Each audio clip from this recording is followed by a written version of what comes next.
Ryan did subluxate it. We are going to put him on IR. He will continue his with a couple of more visits with the doctors just to get another opinion. I don't know any much more than that. We will start Taylor this week. He will be backed up by Kyle. And we brought in Kyle Shermer as a practice squad player that we're going to try and get up to speed and have him as an emergency guy for now. Ron, do you plan to bring in anybody else aside from Shermer? No, as of now, no. We got a short week. We'll go through the week and we'll go from there. Cam Newton has said from time to time he's one of the best 32 quarterbacks in the NFL. He's clearly a better quarterback than Shermer, whatever Shermer's first name is. It's not Pat. What's his first name? Kyle Shermer. Yeah. Kyle Shermer. Shermer, the son of Pat. But they're looking for someone to help get through the practice reps, and Cam Newton is not going to be the guy to help you get through the practice reps. He's not going to be the number two. I think Cam Newton only ends up in Washington if, for some reason, Fitzpatrick is out for the year. He's reportedly out 6 to 8 weeks. And then if Taylor Heineke gets seriously injured, that's the only way it's even going to be a conversation. Chris, the big factor there, and we always assume there's a past relationship, so there must be interest in having a future relationship. There may be some, I don't want to say burned bridges, but fences that need to be mended, not just between Newton and Rivera, but Cam Newton and other members of the coaching staff in Washington who were in Carolina. That is one of the issues that would be an impediment if and when they get to the point where they decide they need Cam Newton's talents. I would think so. I mean, again, it didn't end with roses and flowers and a parade there in Carolina with Cam Newton and how everything went down really the last few years. Not that it was bad, but, also, too, hey, Cam at that time, he was the man. Right, he was the man, and everything was about Cam, and let's placate to him and make the plays about him. Oh wait, he doesn't do this good. Let's change the offense, and it was all about that. And again, I don't know if it wore out its welcome at the end of Carolina. Either way, I do know, of course, it was a very successful run there. But I don't think Washington is going to panic yet. Or I don't want to say panic. I just think Ron Rivera, he formed a team. He believes in it. Even in the quarterback room, and he's going to give it its due justice before he, hits the eject button and goes, wait, we got to find something else out here. So it's a serious injury with Fitzpatrick, especially at his age. I'll be interested to see, 6 to 8 weeks now if he is 100% healthy. And then, what you can evaluate Tyler Heineke as we go here. It wasn't great the other day. It was good, but not great.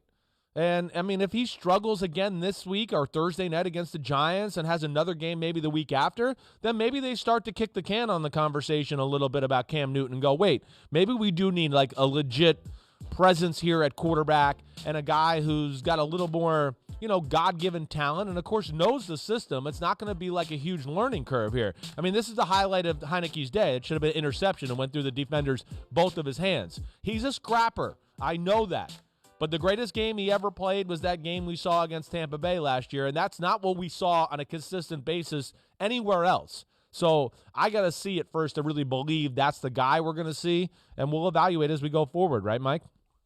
And in that game, Taylor, not Tyler, they know who we mean, went something to the wall or on the wall because that was his moment. That was his chance. Right. That's not sustainable. No, you're right. The way he played that night against Tampa Bay will have them signing Cam Newton or someone else very quickly. You can't play like that every game, but that was how he secured a contract that made him basically the permanent backup in Washington, and it got a ton of rave reviews for him for the grit and the toughness and giving Tampa Bay a run for their mony in that wild card round. Look how weird it is to see a background with no fans. I know, it stinks. It's like, ugh. We've seen a full weekend of fans there. But, it's Heineke and Kyle Allen, who got plenty of playing time in 2019 in Carolina after Cam Newton was lost in week 2 on a Thursday night to a foot injury. Talk about some symmetry there. It was that short week. Tampa Bay, Carolina, the Thursday night game, second game of the season where the foot finally went for Cam Newton, and that was that for him with the Panthers, and Ron Rivera would get fired later that year. And now Rivera has a quarterback issue with Fitzpatrick out. And, we played the video yesterday of Fitzpatrick getting injured. Look, coming down hard on that knee, popping the ball out of the socket, and like you said, age 36, 37, 38, that may be something that